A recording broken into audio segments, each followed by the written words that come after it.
Hello, audio listeners, and welcome to the Halfwits podcast, where my brother and I discuss pop culture and geek out about all sorts of nerdy stuff.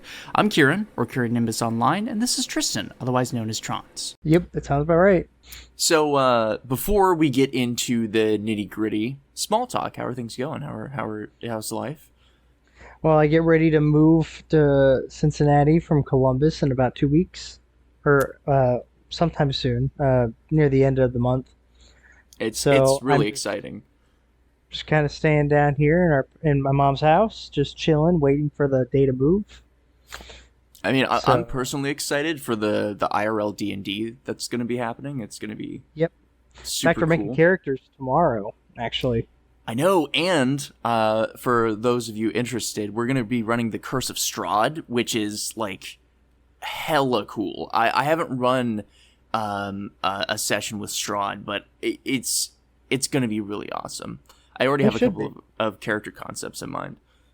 I think I don't know exactly how we're going to do, like, movement and combat. I've been considering getting, like, a Roll20 kind of map set, maybe, and then projecting that onto, like, a screen or something. Oh, that would be neat. I think that'd be okay, and have people move that way and stuff. I don't know. I'll have to fiddle with it, but we got time. Yeah. Okay. To start things off, I was before we started the pod, I was talking like I was trying to, I hadn't settled on anything for my topic, but I think what I'm going to talk about is Dropout.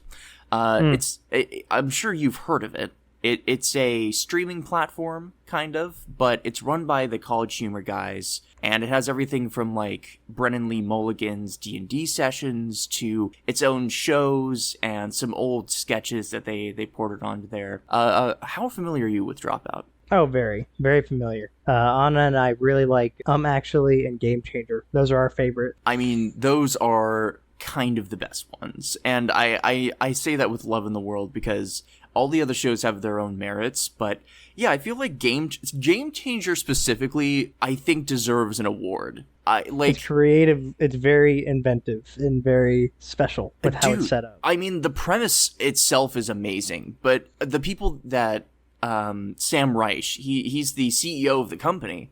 He also hosts the show and does an amazing job. He always gets this incredible talent from people coming in, and I mean, like, some episodes I'm laughing so much it hurts. Other episodes I'm like blown away at the talent. Especially with certain episodes, and I'd love to talk about that. I'll go ahead and briefly mention Dropout also has, like, the occasional limited series, and I also find that Actually has an incredible feel as well. That's done by Mike Trapp. He's the host of that show. But yeah, I guess I'll sort of go down the list and talk about the shows that I watch the most. So we can definitely start with Game Changer. What's that show about? Yeah, just to recap, Game Changer is a show that changes its rules every episode. It's like playing a new board game every day. Yeah. Kind of thing, where it's just completely different. Yeah, it's really incredible. So, like, sometimes the contestants will have literally no idea what's going on, and they'll have to, like, parse and try to figure out the game as it's happening. And other times, like, the contestants get a little bit of a setup before, like, okay, here's what you're doing today. But before they walk on set, they have no idea what the rule set's gonna be. Yep. Like, one time that it's, like, they called it Sam Says, but it was basically Simon Says. So they get an idea of how the game works from there, because it's a very common game. But other time, he flips everything around and just does something crazy. I think one of my favorite episodes that still sticks in my head is the episode where they have this machine that supposedly can tell them, like, anything and can detect when they lie. And it turns out that the showrunners actually grabbed the spouses of the contestants, and that's who was controlling the machine. So it was asking they were questions like hiding in a back room. Yeah, they asked questions like, do you have holes in your underwear? And do you snore at night? And like the contestants were just so baffled at how this machine knew everything. And yeah, it turns out behind the curtain it was the spouses. I thought that was super clever. There are other games too that are just a bit more like challenges to figure out what's going on. I think my most memorable episode is an episode with a guy named Brennan Lee Mulligan. He's playing with two other contestants, and it's called Yes or No. Simple concept, where Sam Reich would just ask yes or no in some weird, funky fashion, from having a barbershop quartet sing yes or no, to smashing watermelons to reveal the word yes or no, whatever it was, including yo-yo tricks too. But the idea was that the contestants had to guess yes or no, but they had to figure out the rule that determined whether the answer was yes or no. Now, you might be sitting there thinking, all right, that sounds kind of boring, maybe not too interesting, but I can assure you it is awesome when you get to the end and figure out how they determined it. Yeah, I think I definitely, it's such a hard thing to do, right? Trying to get somebody into Dropout means, I don't want to spoil anything, but yeah, that episode is incredible. There is a section at the end that I think really, really shows off the kind of person that Brennan Lee Mulligan is. And it's so good. If I could do a short side tangent, Brennan Lee Mulligan is an incredible person. He's super talented. He's like the heart and soul of a lot of the cast, I would say. Yeah, in my personal opinion. Yeah, I've never met anybody who didn't like him. I mean, for whatever reason. He's, like I said, he's also an incredible person outside of the show. Like every year, he volunteers to work at a camp, a kids camp. For education, and he takes all the money that he earned from being a camp counselor and donates it to charity. Like, the guy is incredible, and yeah, he's super talented. He shows up on a couple a lot of of everything. Yeah, he's very actually affluent. So another thing that that Dropout does is they do their own D&D campaigns, and you get to watch everything from every role to the beginning of each campaign, etc. And Brennan Lee Mulligan, Dungeon Masters for one of them, but he also participates as a player in a few too. Yeah, it's called Dimension 20, and what's unique about that show to me is you do get like a different flavor. Some of them are more funny, some of them are more serious. But typically what happens is they'll pre-plan like the setup for each campaign, and Brennan Lee Mulligan will have like a very specific vision on how it starts and how it finishes, and it's very succinct. It's like very pre-planned. I almost want to call them one-shots because it's not like a full-scale Critical Role length campaign. They're very but they vary between like 10-ish episodes each one. I know some go more, some go less. They both had like Matt Mercer on some of them, didn't they? Or am I getting confused with Critical Role? No, yeah. So, I think Matt actually DM'd the sequel to the Candy, the Candy campaign. I forget what it was called off the top of my head, but the original one, the premise was like, it's all about candy and it's all goofy and silly, but like there is some real political drama happening, and there's like this war that's destroying each nation. I just looked it up online, and he plays as Overwatch character Cole Cassidy. He's the voice. Yeah, he is. Matt Mercer voices Cassidy among a lot of other roles too. Apparently something in Sonic, somebody named Espio? I don't know who that is off the top of my head. Yeah. Matt Mercer is super talented, and so Brennan Lee Mulligan runs Dimension 20, and that's a huge part of their success, and I think they deserve it. It's a fantastic show, and benefit is that you can watch one of these campaigns and not have to spend trillions of hours like you do with Critical Role to catch up. I think there's probably maybe 2 or 3 other honorable mentions of Dropout. Let's see. There's there's is it Breaking News? I'm pretty sure it's called Breaking News. Yeah, that sounds right. And then what was the last thing I just thought of? Oh, and they do a new thing called something with sounds.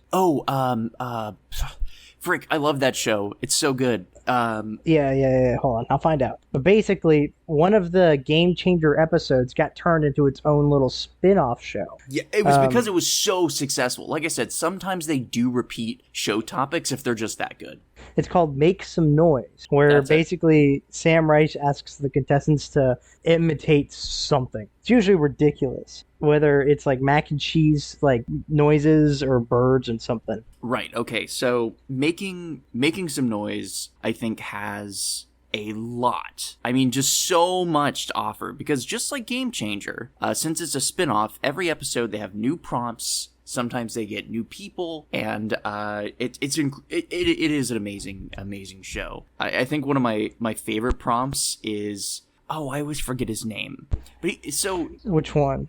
He's the, is it Josh Freeland? There's a Josh. I don't know his last name. I can find out if we were so. Oh, hold on. Dropout. Josh Rubin. Josh Rubin. That's like the sandwich, but without the first E. Wait, yeah. Why did it say Josh Freeland? Anyway. I don't know. Yeah, Could be anybody. Josh Rubin has a particular talent for, like, making non-human sounds. But there was one instance that I found that was super funny, and the prompt was 100 Batmans. Oh, yeah, that was funny. He's just going... It's ethereal to hear him just do it. Yeah, it's super great.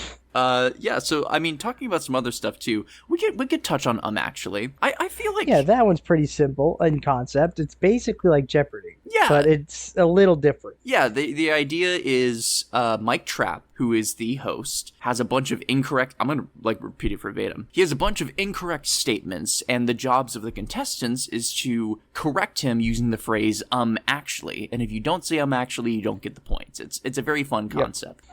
They get all sorts of people on the show. They do have, like, regulars from College Humor cast, but they do get on guests very consistently. And speaking of Matt Mercer, he was also on an episode or two. I think I think his last name is Nodway or something similar to that. Yeah, Iffy. Yeah. Yeah. He's pretty cool. He's on there a few times.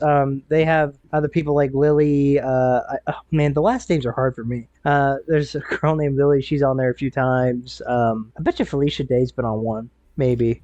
Yeah. Maybe. I don't know. Off the top of my head. They get a varied cast of guests, because the idea is, and I don't know if this is confirmed, but I think I heard somewhere that basically what they do is, like, months before they shoot, they'll ask the contestants, like, something that they're interested in pop culture, and then they'll make sure to include, like, one or two questions in there to throw them a bone. And then usually based on their responses, they'll do, like, fun episodes where they hone in on a specific topic. Like, there was a Nickelodeon episode, and there was a Star Wars episode, and there was a WWE one, because I guess enough wrestling fans. There was preschool, like, TV or / like cartoons for young kids, where the three people were parents. Yeah. And they had, like, questions on, like, Bluey and stuff, for example. They had a Simpsons episode, I think, too, where it was just Simpsons. Yeah. But usually, they get about, like, 12 questions each episode or so. Or maybe it's 9. No, it's, like, about 12, maybe. Maybe 12 to 15 of just everything. Any fandom you could think of reasonably, they've probably done a question at least. Even really obscure stuff, too. Like, if I knew the obscure stuff off the top of my head, I'd pull it out and tell you. But there are some questions that catch me off surprise. So,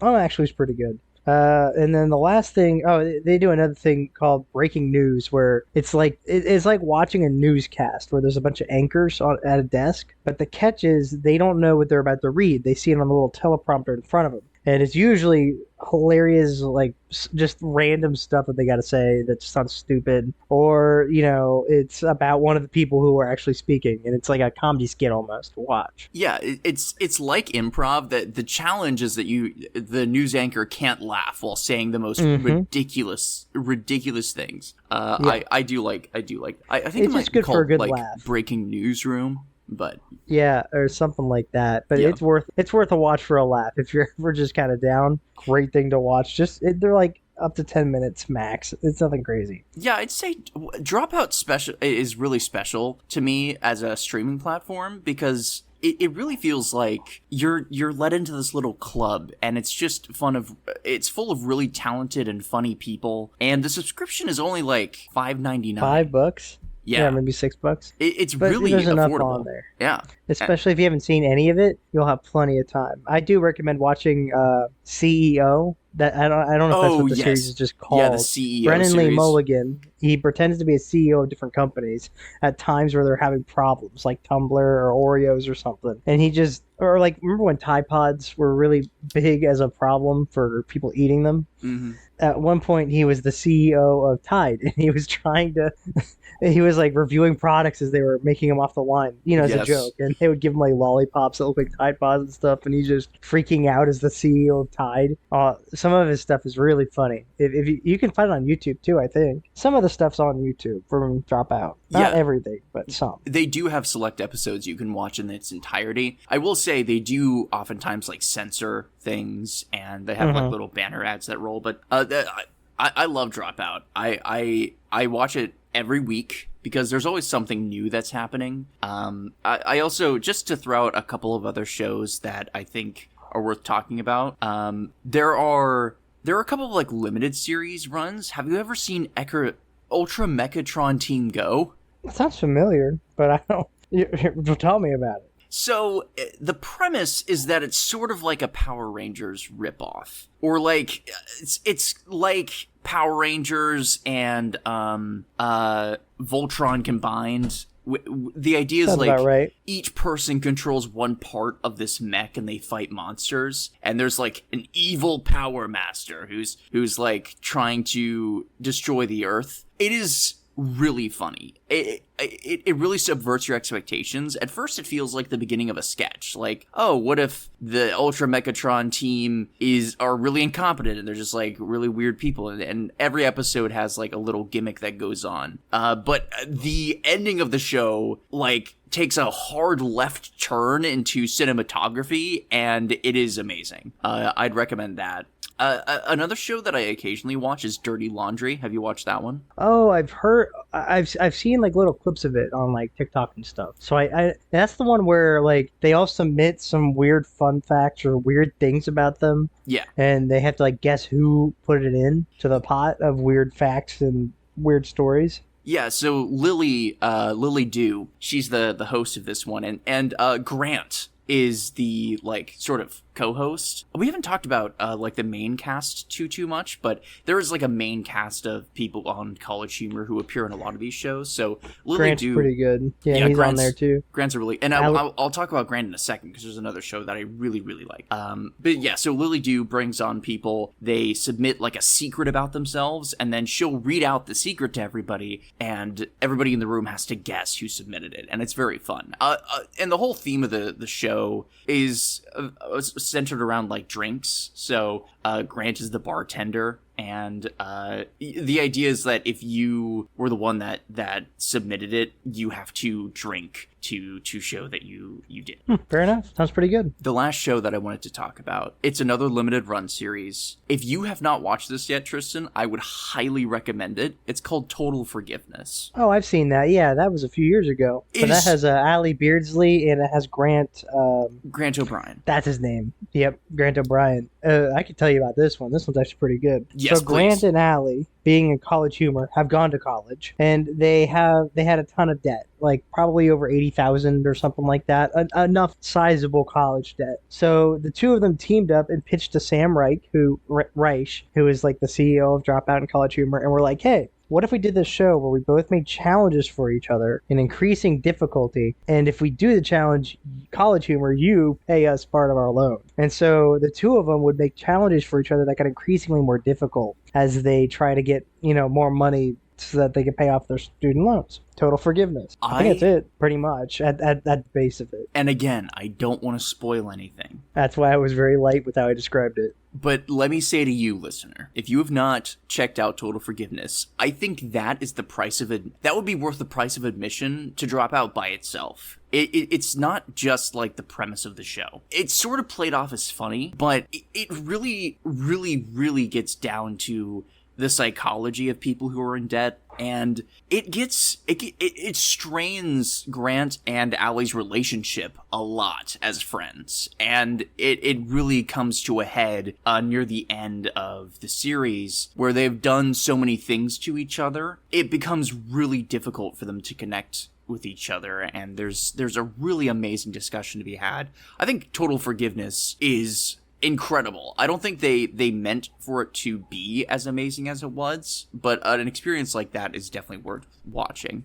I definitely had one of the two that I started to feel bad for after a few episodes. Oh, absolutely. And yeah. And I don't want to spoil nothing, but I definitely was like, all right, that's not fair. I don't know. I have strong opinions on how that show went through. Yeah, no, Well, definitely. that's all of Dropout, I guess. Is there anything else on Dropout that's like worth mentioning / memorable? I can't think of anything else besides regular skits, which are anything. Yeah, I mean, they do have, like, all the normal stuff College Humor would have. They do, like, sort of cross-post, but, I mean, they also have some of their unique things. I know some of their other popular shows include, like...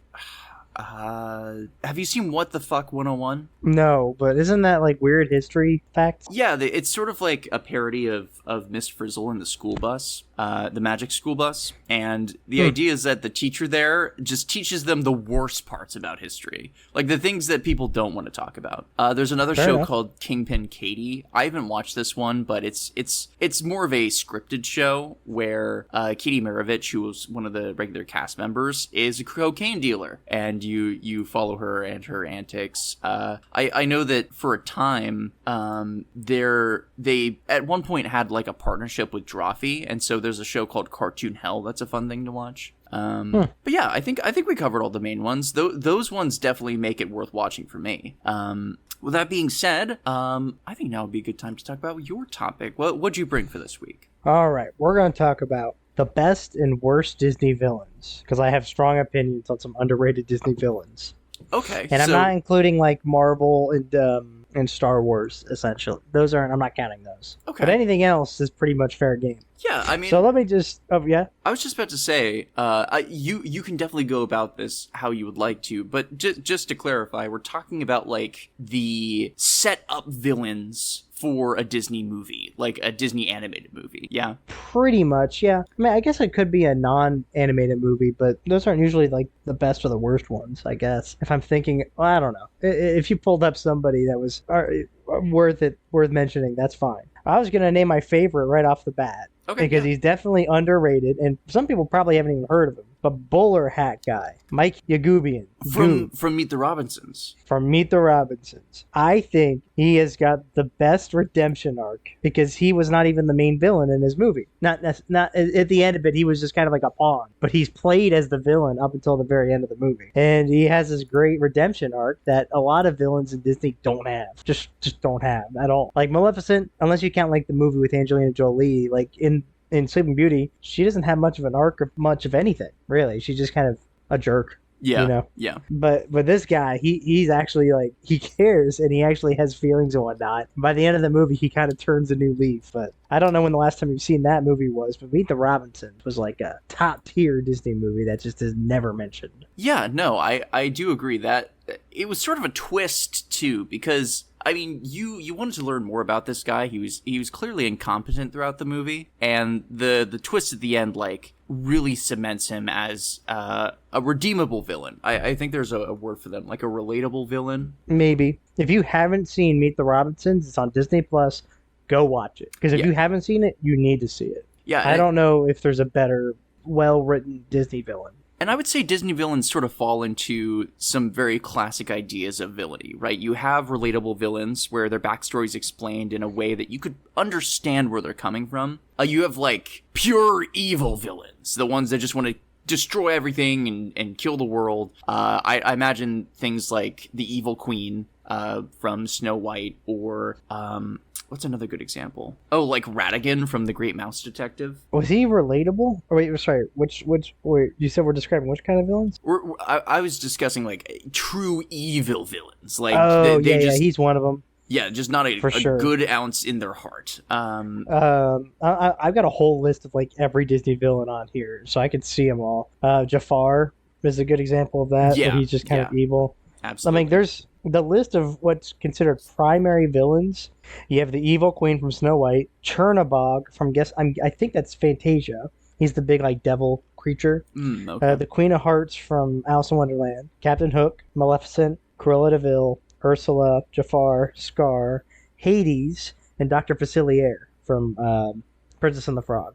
Those are marked as like the primary Disney villains. You know what? I love like evil villains. I think that they do serve a really good purpose. They're like, at that point, they're almost a force of nature that you just don't want to get in the way of. Yeah, like Shere Khan and Mulan, who literally is just an enemy army. Yes. or he runs it. And honestly, I think my favorite like classic evil villain Oh might wait, be. before Sorry. you say it, I was gonna say I said Shere Khan. I meant, isn't it Genghis Khan? Oh, Or I didn't know if they changed it or not. If it's straight up Genghis Khan, that's it might be fucking Shan Yu. No, it's Shan Yu. Shan Yu, that's his name. okay. Okay, I was about to say like, Shere Khan is the tiger from Jungle Book. oh, okay.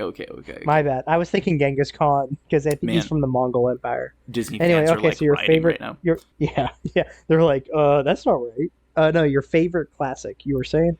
I think like okay, so what was his Doctor Facili? Yeah, he's Dr. Facilier from Yes. Okay. Princess and the Frog. Yeah, so I would say Doctor Facilier. He's more modern. In that 2007, I yeah, think. yeah, he one of the last 2D animated movies. I really enjoyed his performance. I loved him in Princess and the Frog. He's definitely up there for me. His song is super catchy. His aesthetic is amazing. And he's not. I don't feel like he's quite as imposing as some other villains are, but he's so unique. He has a name him. for himself. Yeah. It's that being kind said, of like Mother Gothel and Tangled. You're Mother Gothel. You're like, well, she's a villain, but and she's memorable, but I don't know if she's like super mega evil. But Right. she's like not good by any means. yeah. In a similar vein, my favorite classic Disney villain is Gaston. I mean, Classic. it is a complete inversion on masculinity and how it can.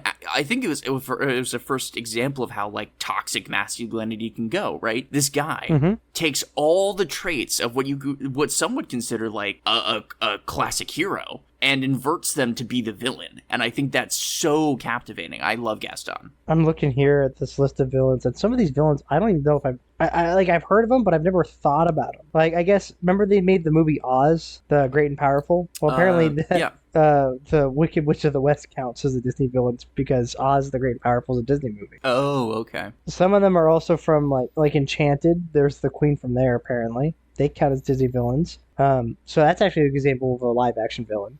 Dr. Hamsterville, what's that from? Oh, from Lilo and Stitch. Do you remember the rabbit? Oh, yeah. He was the bad guy in that movie. I forgot about him. I don't know if you have a list up or not. You can look up Disney villains on like Disney Wiki, and there's all of them just lined up. Hocus Pocus. The witches there count too. If you've ever seen that. Yeah. Well, and like, okay. I think. So I have a list up now. As you were talking, I pulled up the list on Wikipedia, and it sort of goes over a lot of the main ones. Captain Hook is a classic as well, from Peter Pan. Are you asking or are you saying? I was just stating it. He's a classic. Oh, yes, he is a classic villain. He's afraid. He counts as one of the bigger ones, or at least like one of the the main villains, primary villains. Yes, yeah. I mean, there's also Ursula. Dude, what a cool depiction. Yeah, okay, I haven't seen The Little Mermaid remake, because I don't know if I'd like it, but I do know that Melissa McCarthy as Ursula sounded like a great idea. That actually sounds amazing. I almost went to watch it specifically for that.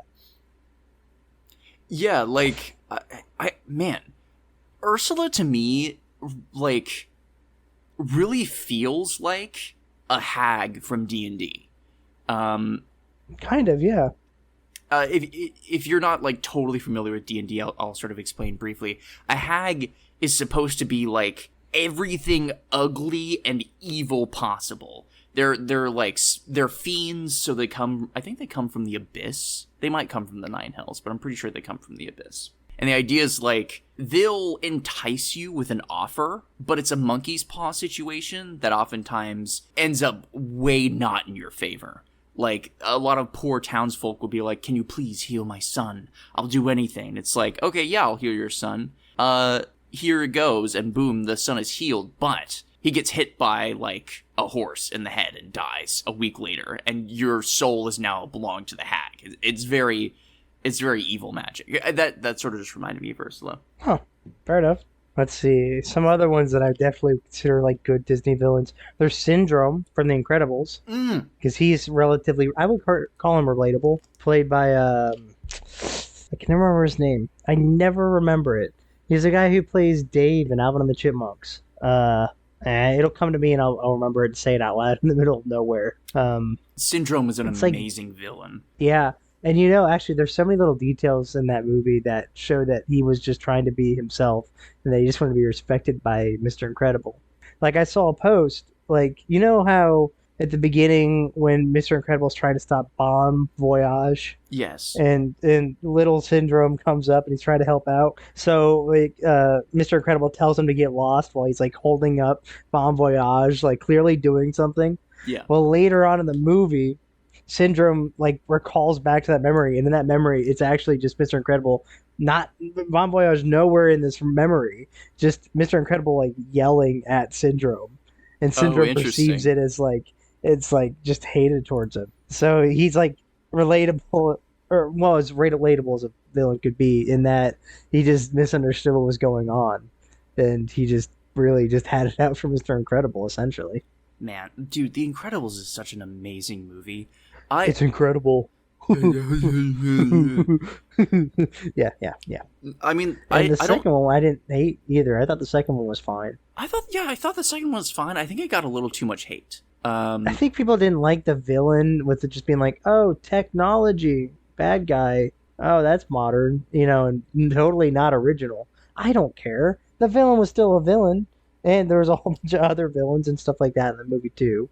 And it did a very good job of being a family movie. Yeah, I would say. I think it still holds up. I also really like the direction that they took with like Mr. like they're calling back the superheroes, but they don't call back Mr. Incredible first. They want to introduce Miss Incredible. Yep. As she's more of like what's the word? Like progressive choice. I thought that was super cool. Yeah, I agree. Let's see. Oh, apparently the bad bear in Brave is called Mordu. We don't need to talk about Brave. It's okay. I didn't mind Brave, but we could spend a lot of time talking about the good and bad of Brave. I thought it was fine. Like it's not. I don't think it's a terrible movie. You know what? It would have It was been a just good interesting. movie if the mom didn't turn into a bear. Probably. Like it was definitely. It was like late into the movie that she actually turns into a bear, isn't it? It feels like it's late. It's in the like movie. the midpoint. Yeah. But like, if Let's they see. just focused on the father-daughter, the mother-daughter relationship, and like, I don't know, had a different conflict of interest, like maybe they didn't need to have that. Maybe they could have had it specifically hone in on how Merida was feeling and the probably sort of be experiences that she had. I think it would have been a much, much better movie. But Let's see some other memorable villains I'm finding. What's her name from Emperor's New Groove? Yzma. With a Yzma Y. and Kronk. Dude, Oh, Kronk. Kronk is he's got to be one of my favorites. I mean, he's not even like a bad guy, Kronk. really. He's more of a He's not. but it's dude, I love that movie so much. Look, you gotta love the villains that are just there that they think they're being evil, and they're just not.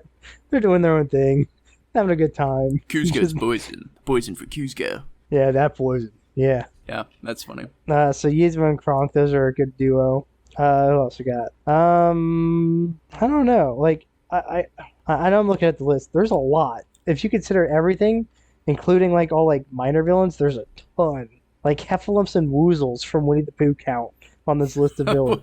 Wait, Which I think at the end of the movie, Heffalumps aren't a bad guy. It's just an yeah, they're elephant. definitely not. I mean, I think the Woozles appeared in like a dream sequence with Winnie the Pooh. And the Heffalumps did, the bad versions. Yeah. So I guess I don't know if they should be on this list or not, but they're on here. Rhino Guards from Robin Hood apparently count. You know what? Can we talk about something? So I think there's been a lot of discussion about like twist villains and how they're becoming kind of repetitive in Pixar movies. I think it probably started with Frozen, maybe, in Disney movies. Yeah, because that was like, it was surprising. I still don't know if I loved the twist. It wasn't like, I don't think the twist was bad. I think the problem, because like, I kind of saw it ahead of time when they were talking about the whole song about how they wanted to like get married or whatever, or start dating like immediately, like finishing each other's sandwiches, that song. Yeah. It was kind of like, okay, hold on. And Elsa, she says it too. It's like, you just met, now you want to get married? There's something up here. Like, that spoiled it for me. So when the actual twist came, I wasn't as surprised. But I also think, all right, this movie was meant for, what, 12-year-olds? probably originally intended that way.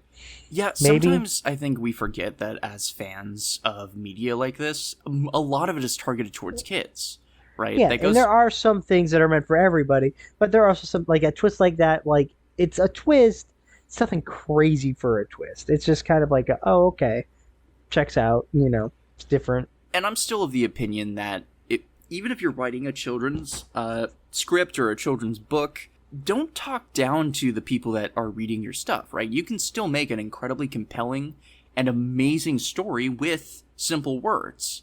I love the Pendragon series, and that has a twist villain in it. This has nothing to do with Disney, but Okay, fair enough. my point is you can make extremely compelling stories without, dumbing it down. So I'll always be of the opinion that they can definitely do better.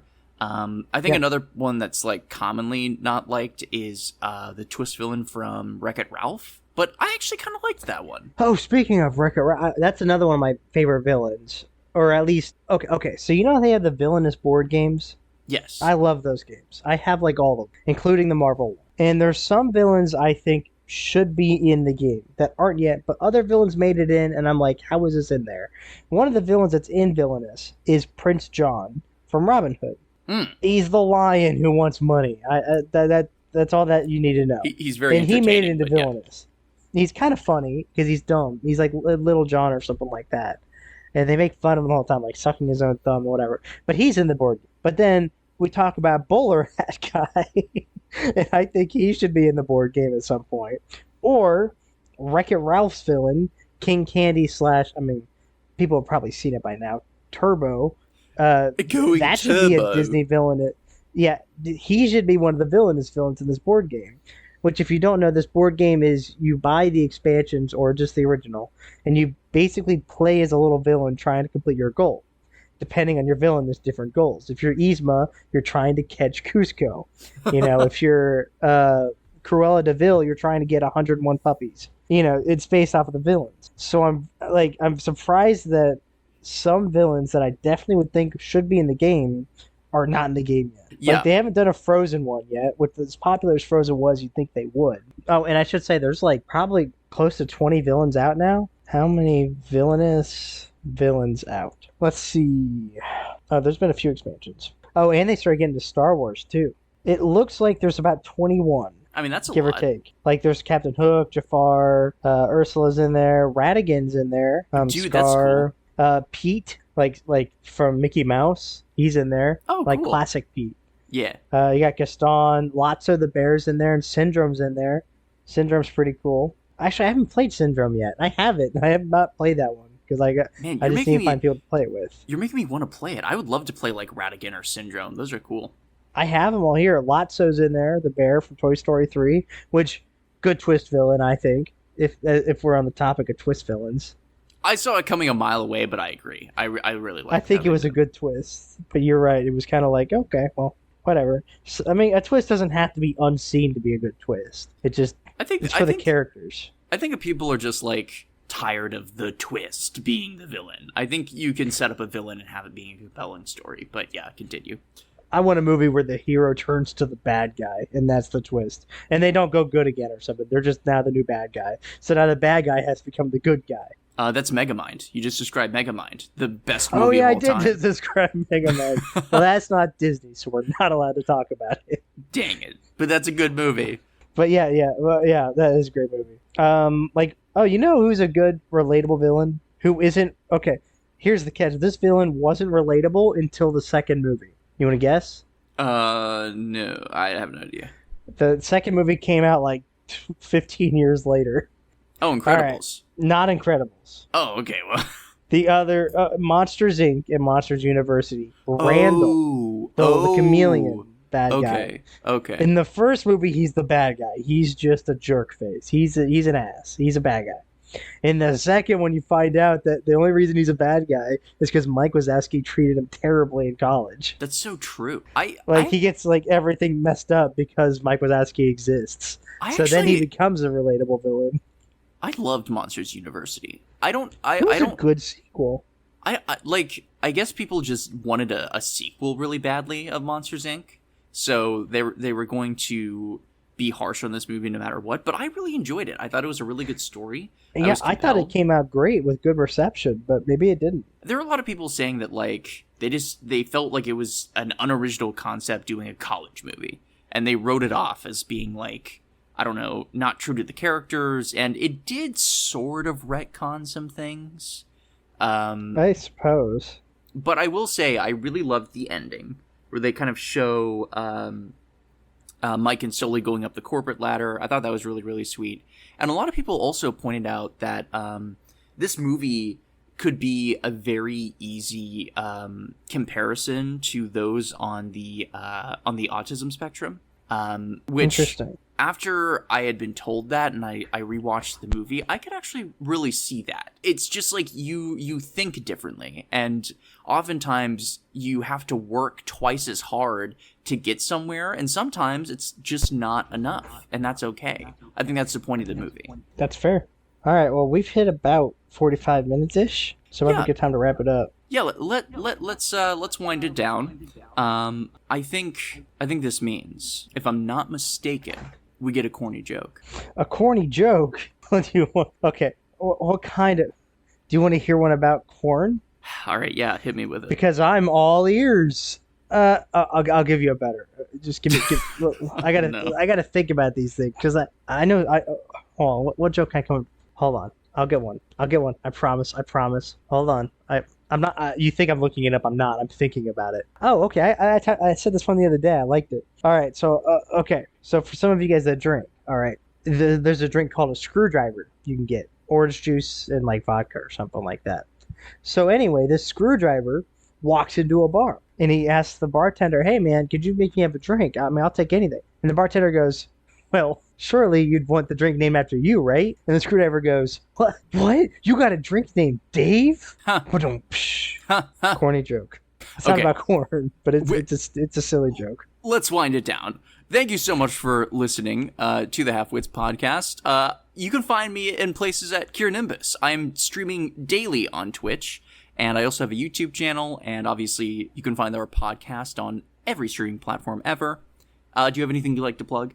I don't think so. I don't do much social media. I'm not gonna lie, I just don't. Maybe if I had enough of a following, I would start. But no plug. Well, if any of you are interested, Trons does edit some of my content on YouTube. You can check out the Cult of the Lamb series that we do. Super fun to watch. And that being said, bye. Bye.